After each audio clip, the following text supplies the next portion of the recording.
Vous voulez que je vous dise mon âge? J'ai 98 ans. Ah. J'ai connu 3 guerres. Oh là là, c'est formidable, c'est extraordinaire. Eh oui, je suis né en 1906. 1906? Mais ne parlons pas de moi. Je ne veux pas vous barber. Vous imaginez, si je vous racontais ma vie, ça prendrait des heures.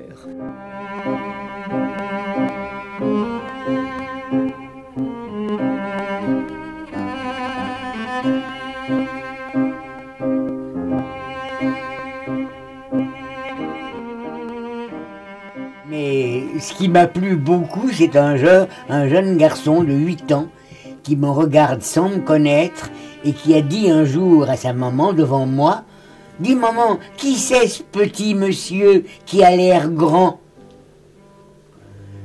Ça m'a enlevé tous mes complexes.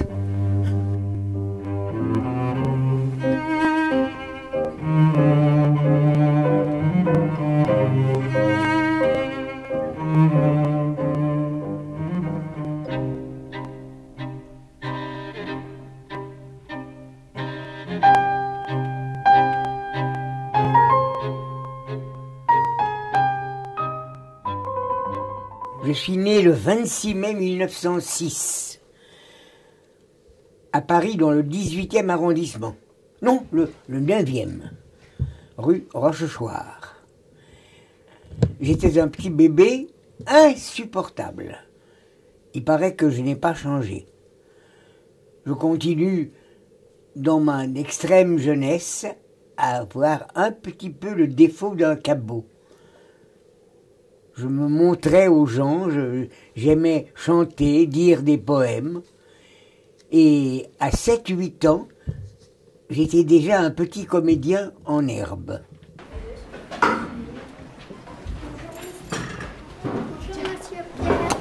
Bonjour mes enfants. Oh, qu'ils sont mignons.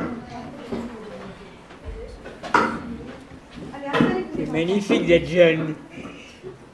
Il en faut 12 pour faire mon âge, vous vous rendez compte? Je suis comédien depuis l'âge de 10 ans. J'ai débuté à 10 ans. J'ai joué Poil de carotte. Poil de carotte. Vous connaissez Poil de carotte? Non. Non. Moi je connais. Il y a un livre dans la bibliothèque. Poil de carotte, c'est un petit garçon qui était roux. Ouais. Pour ça qu'on l'appelait comme ça. Et l'auteur, c'est Jules Renard. C'est presque Poil de carotte. Disons, j'étais en Suisse pendant la guerre de 14. Et on a découvert que j'avais des dons de comédien. Et on m'a incité à devenir comédien. On m'a insufflé le goût du théâtre. Et ça ne m'a pas lâché. Je continue à n'aimer que ça. Pourquoi est-ce que je suis devenu comédien? Personne dans ma famille n'avait le don de comédien. Ils étaient tous commerçants. Ils ne pensaient qu'au fric, à vendre des diamants. Ils ne pensaient qu'au matériel de l'existence. Et je n'ai pas été aidé du tout. Le fauve. Oh, she was beauty. Phenomenal talent. What do you ask? She must have been dead for years. Dans ma carrière, qui est tout à fait banale, j'ai fait beaucoup de cinéma, de théâtre, j'ai chanté, mais ce que je préfère, c'est jouer la comédie. Apprendre un rôle, m'en imprégner, avoir le trac à en mourir, dominer le trac. Ah, le cinéma, ça n'a pas été très brillant. Enfin oui, j'ai eu un coup de chance avec Henri Roussel dans Violettes impériales. J'ai tourné une version française et espagnole de Violettes impériales. Je faisais un jeune anarchiste. Ça m'allait très bien. Avec Raquel Meller. Et elle me disait, parce qu'elle me trouvait très bien, vous allez rouler sur les millions. Elle s'est lourdement trompée. En 92, j'ai joué avec Robert Hirsch dans Arturo Oui, Brecht. Au Palais de Chaillot avec Wilson, qui faisait Hindenburg. Et Wilson, pendant qu'il nous mettait en scène, disait à tous les jeunes, mais pourquoi vous gueulez? Vous gueulez, vous n'articulez pas. Parlez naturellement. On ne peut pas dire un mot, un poème de Baudelaire comme on dit tu veux un café. Il y a un petit quelque chose en plus qu'il faut savoir donner, sans en avoir l'air, sans donner une leçon de prétention. Je suis comme Mozart, j'aime qu'on m'aime.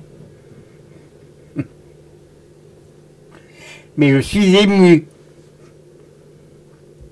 Ému de l'intérêt qu'on me porte. Ému de la lutte qu'est pour moi l'existence. J'ai connu Pierre Gérald sur un film qui s'appelait Ensemble c'est tout de Claude Berry. Et je me souviens très très bien de lui parce que l'année du tournage, en fait, il allait avoir 100 ans. Donc ça fascinait tout le monde du fait qu'il soit aussi âgé et qu'il continue encore à tourner. Mais tout à coup, on avait une personne qui nous parlait d'acteurs qu'il avait vu jouer dans les années 30. Ou dans les années 20 même, puisqu'il avait une quinzaine d'années dans les années 20, il était de 1906.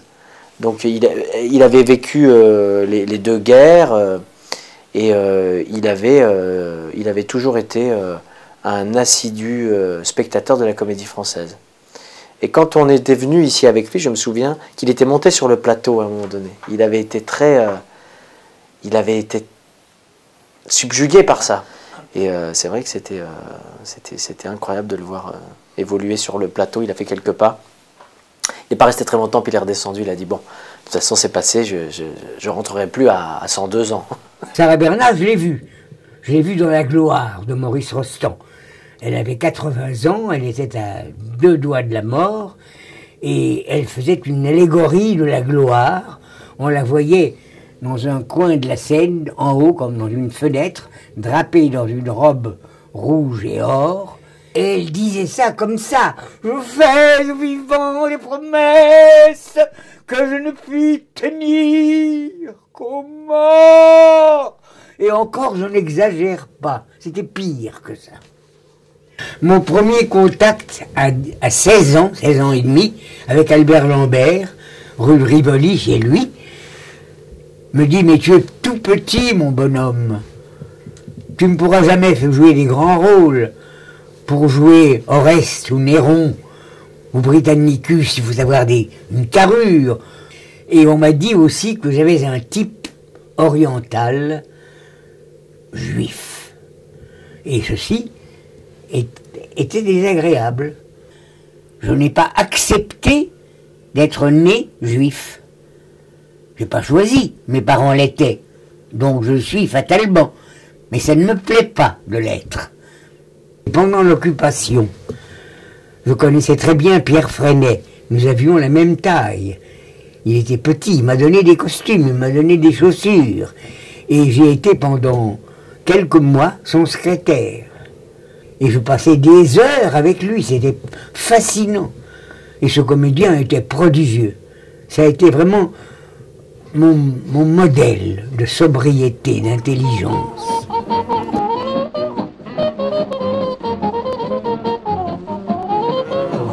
Alors ma femme, avant notre mariage, nous avons créé un numéro de duettiste, inspiré par l'opérette de René Lohan, Ciboulette. Alors j'étais Cib, elle était Lette. Et nous avons passé dans tous les cabarets de Montmartre et de Montparnasse, et au Petit Casino, qui était un music-hall sur les grands boulevards, et à Bobino. J'ai même auditionné au Collegine, où je devais être engagé, et j'ai été engagé au Collegine pour chanter avec ma femme. Et tout d'un coup, je vois un grand garçon efflanqué, maigre, plutôt laid, et il chante, et je l'écoute. Et je suis fasciné. C'était Jacques Brel. Et il n'a pas été engagé. Et il m'a dit, en sortant de scène, je réussirai jamais, j'ai une trop sale gueule. Et je l'ai regardé et j'ai dit, je viens de vous entendre, vous êtes exceptionnel de talent. Vous m'avez fait pleurer de joie et d'émotion rien que de vous entendre. Vous êtes prodigieux. 10 ou 15 ans avaient passé depuis. Et j'ai été le voir dans la coulisse, il m'a reconnu tout de suite. Il m'a dit, monsieur, depuis que je vous ai rencontré, vous m'avez galvanisé, vous m'avez donné confiance en moi. Il m'a embrassé et il était adorable.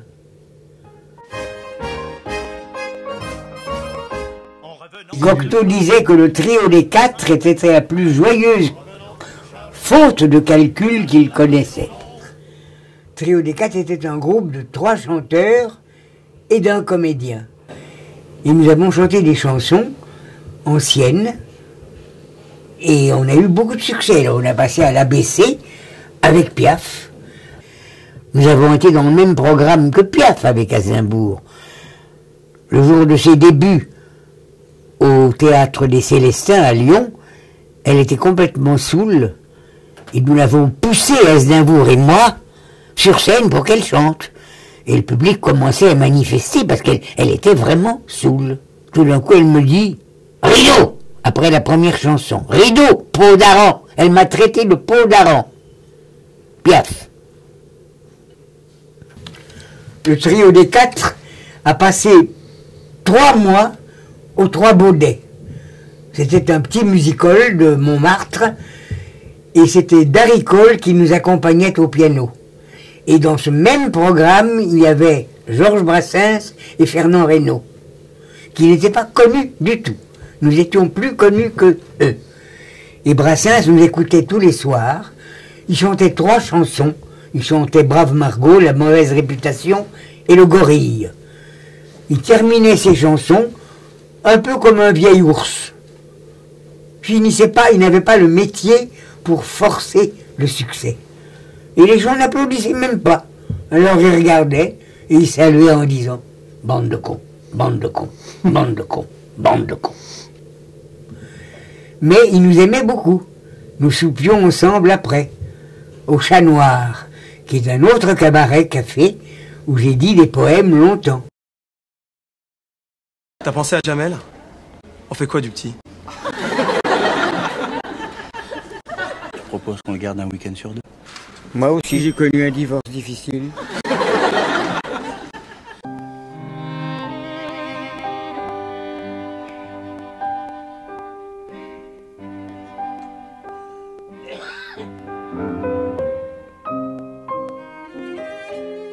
Il était l'éternelle jeunesse et c'était quelqu'un qui était moderne, progressiste. Et je pense que c'est, comme disait Molière, les anciens sont les anciens et nous sommes les gens de maintenant. C'était quelqu'un d'ancien, mais de maintenant, justement. Écrire ça à l'époque, c'était aussi dire à cette époque-là qu'il y avait des gens qui étaient totalement anti-progrès, et qui étaient des gens très conservateurs. Et Molière n'aimait pas ces gens-là. Et Pierre était pareil. Il n'aimait pas le conservatisme, il n'aimait pas les conservateurs. Il allait de l'avant et c'était quelqu'un qui mangeait la vie comme on mange un gâteau. Pam, pam, pam. Pam, pam, pam. La mort ne me fait pas peur du tout. Le docteur m'a dit que je mourrais par inadvertance, parce que je suis très, très distrait. Mais je mourrai quand ce sera l'heure. Et le docteur m'avait dit que je n'allais pas faire de vieux os. Il s'est lourdement trompé. Je suis heureux d'être vivant. Et j'ai gardé en moi une espèce de jeunesse de cœur qui, paraît-il, est exceptionnelle. Et pourtant, la vie a été très très dure pour moi. Mais c'était mon destin, il n'y a rien à faire. Je n'en ai aucune aigreur de caractère. C'était mon destin. J'ai connu 3 guerres. 14-18, j'avais 8 ans. Et je m'en rappelle très bien. 39-45 et la guerre d'Algérie en 62. Et j'ai passé à travers tout ça. C'est quand même un miracle.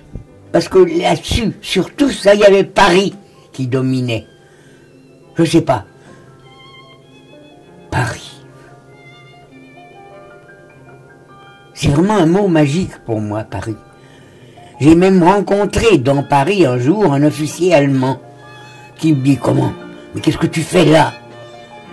C'était un jeune homme de 34 ans comme moi, que j'avais connu quand il avait 15 ans, et nous avions entretenu une espèce d'amitié très tendre. Et tout d'un coup, ce garçon qui avait 34 ans, qui était un officier allemand, dans Paris me voit sachant que j'étais juif. Et il me dit, mais qu'est-ce que tu fais là? J'ai dit, t'inquiète pas, j'ai des faux papiers.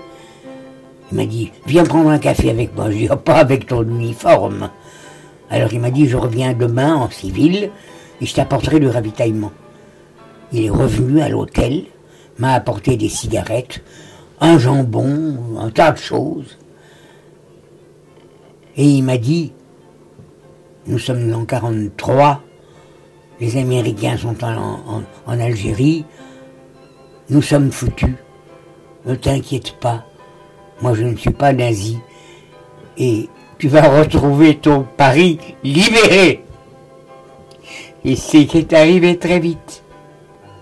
L'émotion que nous avons eue, ma femme et moi, quand Paris a été libéré. Après 4 ans de misère totale, tout d'un coup c'était... Oh, on ne peut pas expliquer.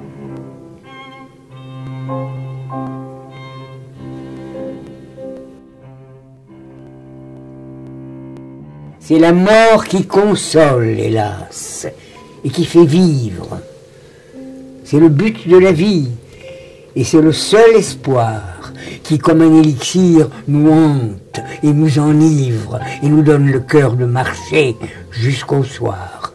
C'est le grenier mystique, c'est la bourse du pauvre, et sa patrie antique.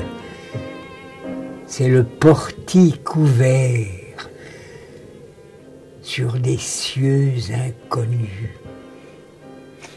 J'ai navré d'être ému, mais il y a tellement de souvenirs. J'ai plus de souvenirs que si j'avais 1000 ans. C'est encore Baudelaire que je cite en vous disant ça. Et j'ai plus de 1000 ans.